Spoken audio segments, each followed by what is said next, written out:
Heureuse de vous retrouver dans notre moment de prière, dont le titre est « Dieu, notre aide ».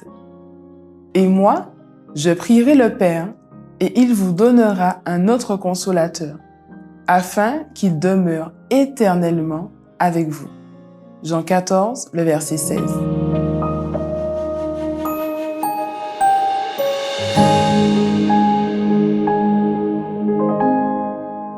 Et moi, je prierai le Père, et il vous donnera un autre consolateur, afin qu'il demeure éternellement avec vous. L'Esprit de vérité, que le monde ne peut recevoir, parce qu'il ne le voit point et ne le connaît point.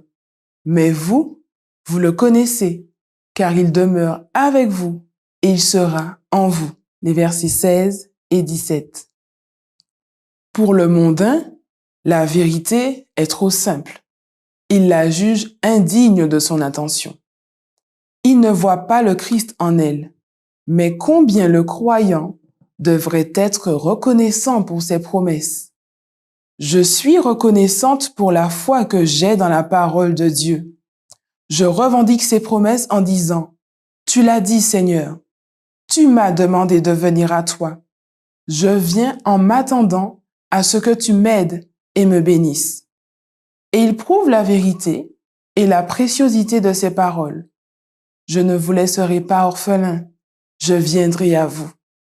Encore un peu de temps, et le monde ne me verra plus. Mais vous, vous me verrez, car je vis, et vous vivrez aussi. Celui qui a mes commandements et qui les garde, c'est celui qui m'aime. Et celui qui m'aime sera aimé de mon Père. Je l'aimerai et je me ferai connaître à lui. Les versets 18, 19 et 21. Si quelqu'un m'aime, il gardera ma parole et mon Père l'aimera. Nous vivrons à lui et nous ferons notre demeure chez lui. Le verset 23. Considérez la relation familière que le Christ met ici en évidence comme existant entre le Père et ses enfants. Sa présence et sa tutelle sont permanentes. Tant que nous avons confiance dans la puissance salvatrice de Christ, tous les artifices et les ruses de l'armée déchue ne peuvent rien contre nous. Les anges célestes sont constamment avec nous, nous guidant et nous protégeant. Dieu a ordonné que nous ayons sa puissance salvatrice avec nous pour nous permettre d'accomplir toute sa volonté. Saisissons les promesses et chérissons-les à chaque instant. Croyons que Dieu pense exactement ce qu'il dit. Si nous acceptons sa parole avec la simplicité des petits-enfants, en croyant qu'il a donné sa vie pour que nous ayons la vie éternelle, nous recevrons la force de vaincre.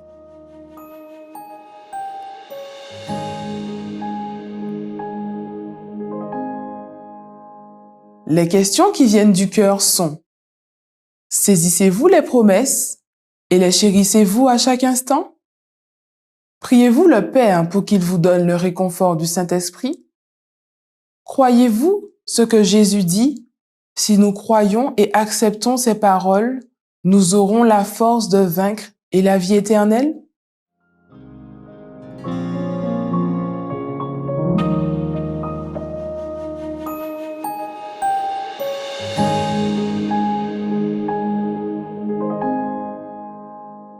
Priez pour que nous saisissions les promesses et que nous les chérissions à chaque instant. Que lorsque nous prions le Seigneur, nous recevions le réconfort du Saint-Esprit en croyant et en acceptant les paroles de Dieu et que nous ayons la puissance de vaincre. Priez pour les membres de l'Église vivant dans les îles de la Baie.